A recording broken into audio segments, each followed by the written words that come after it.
आदाब। आप देख रहे हैं आलमी सहारा। अपनी ख़ास पेशकश बेबाक बात लेकर हाजिर हूँ मैं, लईक रिजवी। आज हम बात करेंगे बैंकिंग सेक्टर, बिलखुसूस कोऑपरेटिव बैंकिंग सेक्टर के समतो रफ्तार की, इम्कानात और चैलेंजेस की। हमारे साथ हैं इस सेक्टर के सरकर्दा बैंक बॉम्बे मर्केंटाइल बैंक के चेयरमैन ज़ीशान मेहदी साहब। आपका इस्तकबाल है आदि साहब। थैंक यू, शुक्रिया। तो ज़ीशान साहब, अब बात यूँ शुरू की जाए कि मुझे जहाँ तक याद पड़ता है कि 10 बरस हो गए, 2012 में आप बैंक से वाबस्ता हुए थे, डायरेक्टर, फिर दूसरा टर्म है चेयरमैन के तौर पर। कैसे देखते हैं इस पूरे सफ़र को आप? देखिए, 2010 में जब हम इस बैंक में आए, और तो अगर आप सेक्टर की बात करें तो सेक्टर तो जाहिर सी बात है कि कई परेशानियों से गुजरता रहा। और बिलखुसूस अपने बैंक की अगर मैं बात करूं तो 2012 में तकरीबन 9 से 10 साल के बाद इलेक्शन हुए थे और बोर्ड कॉन्स्टिट्यूट हुआ। 2012 से पहले 2 एडमिनिस्ट्रेटर रहे, डॉक्टर महमूदुर रहमान और एक शेट्टी साहब आए थे। उसके बाद उनकी बोर्ड में और एडमिनिस्ट्रेटर में एक जाहिर सी बात है कि फ़र्क होता है। तो 2012 से बोर्ड आया, उसके बाद 2014 में फिर इलेक्शन हुए और मैं 2012 में एज ए डायरेक्टर हमने यहाँ ज्वाइन किया। तो उस वक़्त कोई ख़ास वाक़फ़ियत नहीं थी, बस एक जज्बा ये था कि इस बैंक से जुड़े हैं और जुड़ना है तो कुछ इसके लिए करना है। जो 40 साल से जो इसका उरूज था वो पिछले 20 सालों से वो ज़वाल की तरफ जा रहा था।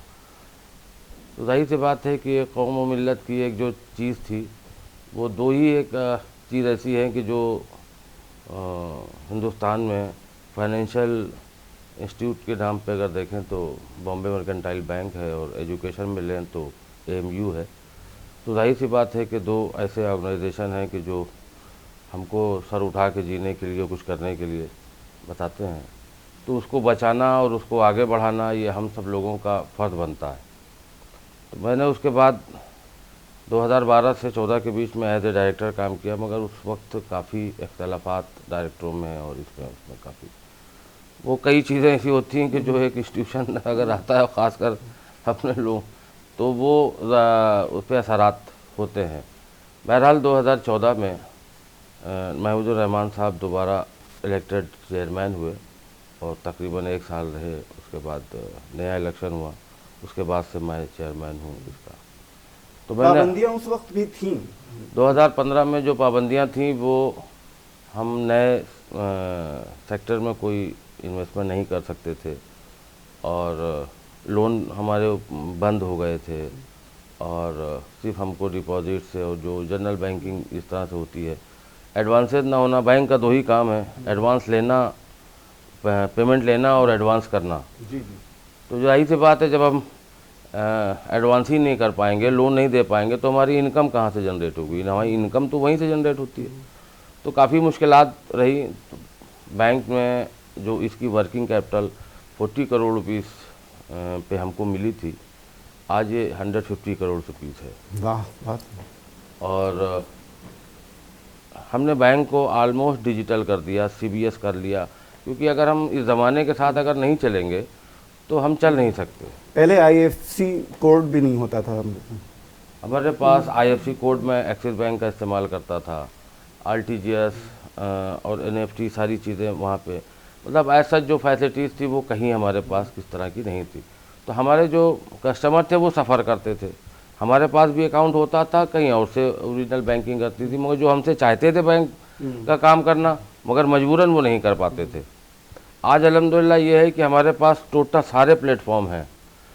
हमको परमिशन मोबाइल बैंकिंग की भी हो गई है, पूरा बैंक हमारा CBS हो गया, फॉरेन एक्सचेंज का बिजनेस हमारा बहुत अच्छा है, और हम इन कोऑपरेटिव सेक्टर में पहले इंडियन बैंक हैं कि जिसको हमको फॉरेक्स का लाइसेंस मिला था।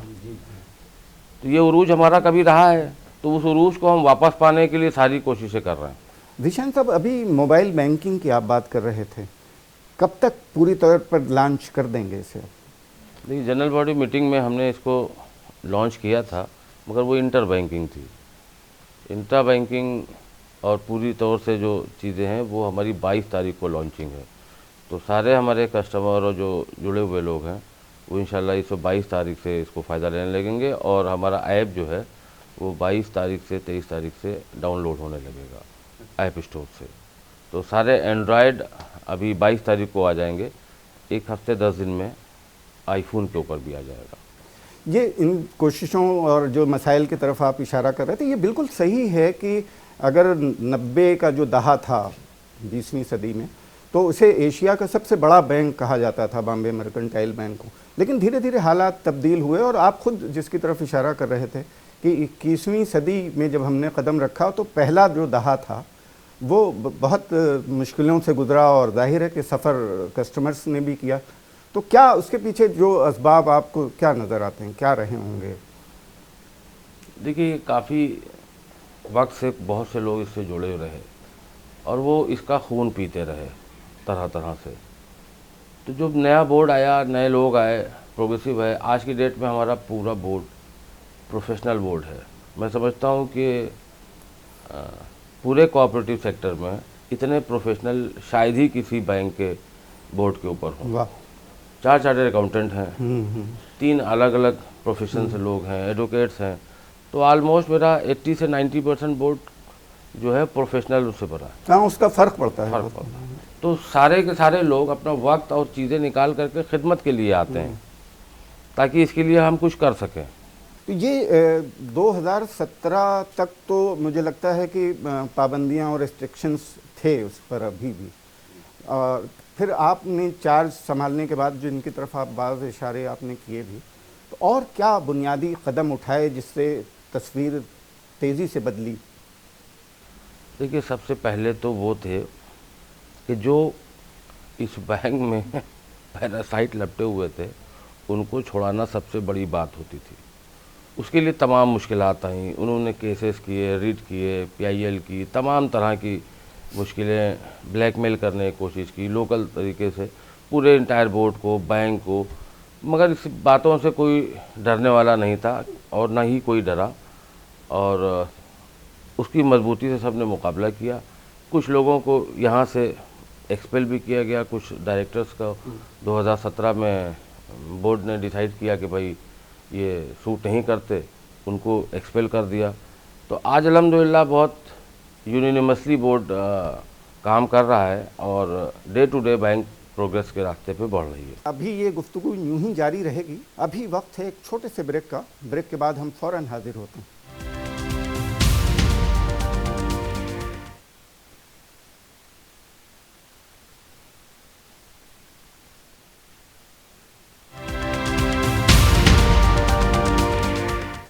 ब्रेक के बाद आपका फिर इस्तकबाल है। आज बात हो रही है बॉम्बे मर्केंटाइल कोऑपरेटिव बैंक के चेयरमैन ज़ीशान मेहदी साहब से। बिज़नेस की अगर बात करें तो जो अकाउंट्स का जो बेस है, जो आपका बुनियादी सरमाया जहां से जनरेट होता है, फिक्स डिपॉजिट की बात करें, वो सूरत हाल, वो मंजरनामा कैसा है बॉम्बे मर्केंटाइल बैंक का? देखिए, हमारे पास लॉयल कस्टमर की एक बड़ी लिस्ट है और लोग हमसे जुड़े भी हुए हैं, अपना बेस मानते हैं, उस बैंक को अपना बैंक कहते हैं। जी जी। तो उनके भरोसे को मुझे कायम रखना है। पिछले कुछ दिनों पहले आपने सुना होगा कि एक PMC बैंक का एक मसला हुआ। जी जी। तो चूँकि कोऑपरेटिव बैंक से ही वो मसला था, तो उसकी वजह से काफ़ी मार्केट में और लोगों के बीच में एक डर सा पैदा हुआ कि क्या हो सकता है, हम डिपॉजिट रखते हैं। मगर हमारे ऊपर कोई ख़ास उसका फ़र्क नहीं पड़ा। पूरे सेक्टर में तकरीबन 10% डिपॉजिट ड्रेन हुआ, मगर हमारे यहाँ कोई उसका ख़ास असर नहीं हुआ, क्योंकि हमारे जो ओरिजिनल कस्टमर थे, जो लॉयल कस्टमर है, उनका पूरा भरोसा हमारे ऊपर है, कायम है। बीच बीच में कुछ चीज़ें, बातें, अफवाहें आती रहीं, मगर अब उन्होंने ये देख लिया है कि उन अफवाहों का भी कोई फ़र्क नहीं पड़ने वाला है। तो सारी तरह से बैंक के साथ हैं और बैंक उन लोगों के साथ है। क्योंकि हम लोगों ने इसे देखा है कि वो छोटे कारोबारी, मझोले कारोबारी, खासकर बॉम्बे में तो जो ऑटो और टैक्सी वाले हैं, उनका अपना बैंक था बॉम्बे मर्केंटाइल बैंक। देखिए, रंगूनवाला साहब ने बैंक को इस्टेब्लिश किया। हमारी इस बात में अगर उनका जिक्र ना आए तो बेमानी है। जी जी बिल्कुल। और उनका मकसद ही यही था और मोटो ये था कि डाउन ट्रोडन जो लोग हैं, जो पसमानदा लोग हैं, जो जिनकी पहुंच बैंकों तक नहीं है, उनकी मदद की जाए और उनको समाज के में उनको उठाया जाए। तो बैंक अलहमदा आज भी वही काम में लगा हुआ है। अब मैं समझता हूँ कि आज भी अगर आप देखिए तो तीसरी चौथी टैक्सी जो है बॉम्बे की हमारी है। और बाकी जो छोटे छोटे लोग हैं, जो कारीगर हैं, उनके लिए तमाम तरह की हमने स्कीमें बनाई हुई हैं। एक डेली डिपॉजिट की स्कीम है, उसके अगेंस्ट हम उनको शॉपकीपर्स को, छोटे छोटे जो दुकानदार हैं उनको, उनके लिए अलग अलग तरीके की स्कीमें और हम नई स्कीमें बनाने की कोशिश कर रहे हैं ताकि उनको ज़्यादा से ज़्यादा फ़ायदा हो सके। कर्ज भी बैंक का एक बड़ा काम होता है, और जो छोटे कारोबारी जो या इंडिविजुअल जो कर्ज होते हैं, मकान के, गाड़ियों के या एजुकेशन लोन, उसका क्या है सिलसिला आपके यहाँ? नहीं, हमारे यहाँ हर तरह के लोन हैं। जो एक कमर्शियल बैंक करता है, जो एक पब्लिक सेक्टर बैंक है, हमारे पास उस बराबर की कारीगरी कहीं से हमारे कोई, बस सेक्टर हमारा अलग है, वो प्राइवेट सेक्टर है, वो पब्लिक सेक्टर है और हम कोऑपरेटिव सेक्टर है। हम शेड्यूल बैंक हैं। हमारे ऊपर हर वो चीज़ लागू होती है जो नेशनलाइज्ड बैंक पे और प्राइवेट बैंक पे होती है। तो सारी स्कीमें हमारे पास है। एजुकेशन लोन भी हमारे पास है। हम हायर एजुकेशन देते हैं, एजुकेशन के लोन देते हैं। छोटे गोल्ड लोन है हमारे पास, कार लोन है, हाउसिंग लोन है, बिजनेस लोन है, MSME लोन है। इस तरह के तमाम भी हर सेक्टर में हमारा एक्सपोजर है। और उसका एक पैरामीटर है कि हमें इस सेक्टर में इतने %, इस सेक्टर में इतने %। वो प्रिस्क्राइब नॉर्म्स भी है RBI का, तो उसी के हिसाब से हम लोग काम करते हैं। ये जो लोन की स्कीमें हैं या बैंक की दूसरी स्कीम्स, कोई ऐसी स्कीम की तरफ आप इशारा करना चाहें जो आपको लगता हो कि राइवल्स बैंक के मुकाबले पब्लिक के लिए ज़्यादा फ़ायदेमंद हैं या उसमें लोगों का इंटरेस्ट हो सकता है? देखिए, बैंकों में कोई राइवलरी नहीं होती, सब खुलीक है हमारे। और कभी कभी हम उन लोगों से मदद भी लेते हैं, वो हमसे भी कुछ चीज़ें होती हैं, मांगते हैं। सेक्टर में एक अच्छे मैनेजमेंट और अच्छी चीज़ों के लिए एक बोर्ड ऑफ मैनेजमेंट की RBI ने एक चीज़ों को कही। तो हम शायद पहले बैंक हैं कि जिसने बोर्ड ऑफ मैनेजमेंट बना करके RBI को बता दिया। बोर्ड ऑफ मैनेजमेंट जो है वो बोर्ड के नीचे एक लेवल बनाने का था, वो हमने सबसे पहले बनाया और उसमें हमने सारे एक्सपर्ट्स को लिए, क्योंकि वो नॉर्म्स भी है RBI के कि आप उसमें सारे एक्सपर्ट्स को ही रखिए। तो उसे एक बैंक को काफ़ी मदद मिलने लगी और पूरे सेक्टर में तकरीबन ये रहा। तो काफ़ी लोगों के जो बनाने की कोशिश करने लगे, तो RBI में कुछ लोगों ने कहा कि भाई बॉम्बे मर्केंटाइल बैंक चले जाइए और उनसे पूछ लीजिए कि उन्होंने कैसे ऑपरेट किया है। तो ये अपने आप में फख्र की बात है। सर्टिफिकेट है आपके लिए, बिल्कुल। तो मैं उसकी तरफ इशारा कर रहा था कि कोई ऐसी स्कीम ऐसी हो और आप हमारे नाजरीन को ये बताना चाहें कि वो बहुत मुफीद है लोगों के लिए और उसकी तरफ वो मुतवज्जे हों। देखिए, बैंक पब्लिक का ही बैंक है और उन्हीं के लिए, आवाम के लिए हमारी सारी स्कीमें होती हैं कि ज़्यादा से ज़्यादा उनको फ़ायदा हम कैसे पहुँचाएँ। इंश्योरेंस बिजनेस हमने बहुत जल्द शुरू करने वाले हैं, उसके लिए हमारे एफर्ट्स हैं। परमिशन हमको भेजी हुई है। इसके बारे में तफसील से बताइए हमारी। हम अभी आपसे ये सवाल करने वाले थे कि बैंक के कुछ एक्सपेंशन के बारे में आप सोच रहे हैं, कोई नई स्कीम ला रहे हैं कुछ? देखिए, बैंक की आज की जो बैंकिंग हो गई है वो 50-50 के ऊपर आ गई है। 50% कमीशन बेस्ड बैंकिंग हो गई है। हम बैंकिंग से जो इनकम जनरेट करते हैं उसके अलावा हम कमीशन से भी, चार्जेस से भी अपना प्रॉफिट कमाते हैं। उसके लिए हमको इंश्योरेंस बिजनेस अलाउ है कि बैंक इंश्योरेंस का बिजनेस कर सकते हैं। तो तमाम बैंक इंश्योरेंस बिजनेस में इन्वॉल्व हैं, कॉरपोरेट और रेफरल के थ्रू। तो हमारे बोर्ड ने भी तय किया ये कि मुझे इस सेक्टर में आना चाहिए। हमने उसके लिए परमिशन के लिए भेजा। कुछ रेफरल और इस तरह के बिजनेस हमको अलाउ है, मगर हम सब कॉरपोरेट बिजनेस में उतरना चाह रहे हैं। तो कॉरपोरेट के लिए हमने परमिशन दी है। इंशाल्लाह जल्दी परमिशन हमको मिलेगी और उसके लिए हमने अपनी तैयारियां शुरू कर दी हैं। IRDA में हमने अपने लोगों को एग्ज़ाम क्वालिफाई कुछ को करवा लिए हैं, कुछ और कैंडिडेट बढ़ा दिए हैं और वे नए साल में समझता हूँ कि इंश्योरेंस बिजनेस हम शुरू कर देंगे, क्योंकि कमीशन से ही आज की डेट में इनकम होने लगी है ज़्यादातर। क्योंकि रेट ऑफ इंटरेस्ट का इतना ज़्यादा कंपटीशन हो गया है कि बहुत ज़्यादा मार्जिन उसमें नहीं रह गया। आप देखिए कि 6.5% के ऊपर हाउसिंग लोन आने लगा। तो अब टाइम के ऊपर है कि लिक्विडिटी जिस तरह से बढ़ जाती है तो जाहिर सी बात है कि उससे इनकम आदमी जनरेट करने की बात होती है। तो इसमें इंश्योरेंस जो लाएंगे आप, वो लाइफ इंश्योरेंस होगा या तीनों इंश्योरेंस, जनरल इंश्योरेंस? तीनों इंश्योरेंस। अच्छा। मैं जनरल भी करूँगा, लाइफ भी करूँगा और हेल्थ भी करूँगा। तो ये तो हम लोगों की आपके साथ नेक ख्वाहिशात, एक बड़ा कदम आप उठाने जा रहे हैं। वैसे तो पैन इंडिया तकरीबन आपकी प्रेजेंस है, बहुत बेशतर रियासतों में आपके ब्रांचेस भी हैं। तो कुछ आने वाले दिनों में ऐसे कुछ स्टेट की तरफ भी आप जा रहे हैं जहां भी ब्रांचेस ना हो? देखिए, प्रोग्राम तो हम सब लोगों का ऐसा है कि जिस स्टेट्स में हमारे हैं, मैं 11 स्टेट में हैं, मगर कुछ ऐसे स्टेट हैं जहां उसकी सिर्फ कैपिटल में ही हमारी ब्रांचेस हैं। उसका एक्सपेंशन करने के लिए हम बहुत ज़्यादा कोशिशों में लगे हुए हैं। जिस जहाँ के ऊपर ये हालात ख़राब रहे हों, जिस अकाउंट पे रिस्ट्रिक्शंस रहे हों बैंक पे, और लोन जिसका बंद हो, उसका सफ़र यहाँ तक आ गया कि सारे रिस्ट्रिक्शंस आज हटा लिए गए। जी। और फ्री करके किया गया, हर फैसिलिटीज़ आरबीआई ने मुहैया करा दी। तो जाहिर सी बात है कि दुश्वारियाँ तो उसमें रहीं, और वेल मैनेज बैंक की कैटेगरी में हम आने को तैयार हैं। हर साल ये उम्मीद रखते हैं और कोशिश करते हैं कि वेल मैनेज बैंक में आएंगे, मगर पिछले जो चीज़ें हैं उन्हीं को भरते दाग जो हैं साफ करते हुए आए। मगर उम्मीद हमको ये है कि इस साल हमारी जो कैटेगरी है आरबीआई जो कैटेगराइज करती है उसमें वेल मैनेज बैंक, तो वेल मैनेज बैंक और ए कैटेगरी बैंक को ब्रांचेस खोलने के लिए परमिशन की ज़रूरत नहीं होती, सिर्फ कैपिटल की ज़रूरत होती है कि आपके पास क्या पैसे हैं तो आप उसको खोल सकते हैं, तो वो अलाउ करती है। तो उम्मीद ये करते हैं कि 2022 से हमारी ब्रांचेस खुलना शुरू हो जाएंगे। चलिए, हम सब भी यही उम्मीद करते हैं। और आपके साथ आप खुद और आपकी जो टीम है वो बहुत हिंदी में वो ऊर्जावान जो लफ्ज़ है वो उस तरह के लोग हैं, तो मुझे उम्मीद है कि वो आप कुछ करके दिखाएंगे। तो नाज़रीन, अभी ये गुफ्तगू यूं ही जारी रहेगी। अभी वक्त है एक छोटे से ब्रेक का। ब्रेक के बाद हम फ़ौरन हाजिर होते हैं।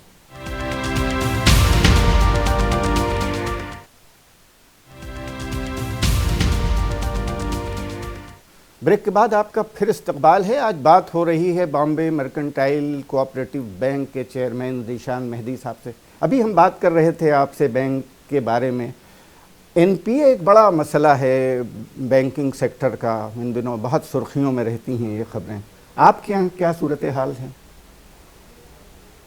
देखिए, ये कोविड में तो सारे बैंकों पे एक असर हुआ।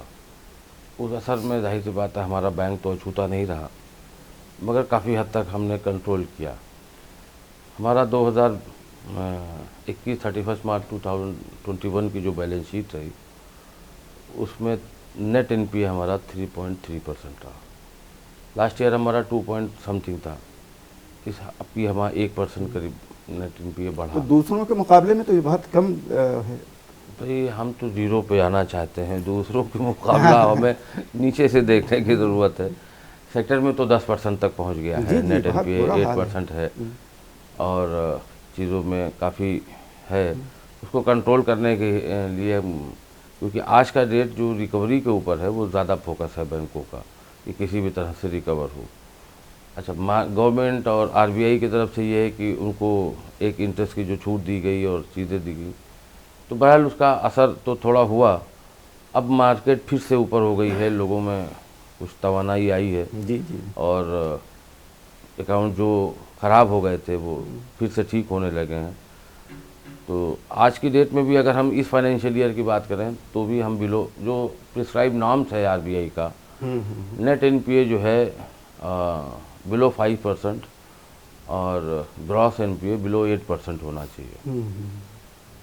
तो हम नेट एनपीए भी हमारा तकरीबन 2% जो नॉर्म्स है उसके नीचे हैं, मगर बैंक का मोटो और टारगेट ये है कि 0% एनपीए पे आना चाहिए।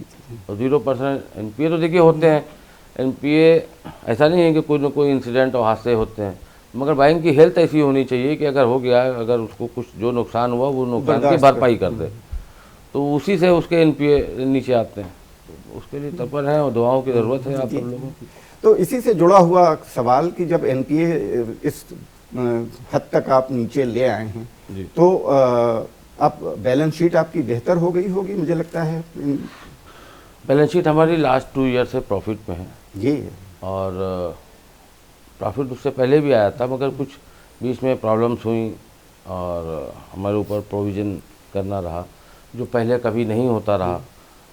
हमारे पास ग्रेजुएटी की, पीएफ की, इस सब की जो provisioning day to day basis पे ईयरली प्रोविज़न होता था, मगर आरबीआई ने हमको तकरीबन 70 करोड़ के आसपास प्रोविज़न 1 ईयर में करा दिया, तो उसका असर तो रहा। मगर जो आज की डेट में अगर आप बैंकों में इसे हीमोग्लोबिन बोलते हैं इन थानों में, वैसे बैंकों में सीआरआर बोलते हैं, तो कैश रिजर्व रेशियो वो 17% का है। प्रिस्क्राइब नॉर्म्स जो आरबीआई का है वो 9% है। अच्छा अच्छा। और फॉरेन एक्सचेंज बिजनेस जो करते हैं उनको 12% मेंटेन करना होता है। मगर मेरे पिछले 3 सालों से अबव 15% है, तकरीबन दुगना 17 के आसपास है। ये इंडिकेशन है कि आपकी हेल्थ कैसी है।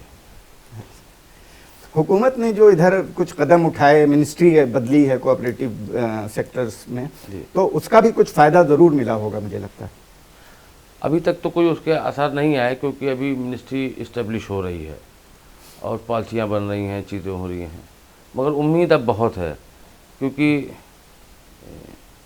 हमारे जो मिनिस्टर हुए हैं और वो देश के पावरफुल मंत्रियों में से एक हैं और दूर दराज की सोच रखने वाले और तेज़ रखने वाले, तो जाहिर सी बात है कि सेक्टर को वो से भी उनका नाता रहा है, कोऑपरेटिव से बहुत नाता रहा है। तो उम्मीद तो बहुत है कि यहाँ की दुश्वारियाँ और चीज़ों को वो समझेंगे और आगे इसको लेके जाएंगे।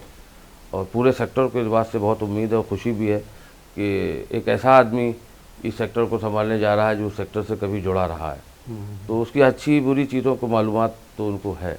एक सवाल बिल्कुल आखिर में हम ये करना चाहते हैं कि जो कोऑपरेटिव सेक्टर में की बैंकिंग है हिंदुस्तान के नज़रिए से अगर आप देखें तो क्या इम्कानात आपको नज़र आते हैं और क्या चैलेंजेस हैं उसके? देखिए, हिंदुस्तान में बैंकिंग सेक्टर में कोऑपरेटिव सेक्टर अपने आप में एक चैलेंज झेल रहा है।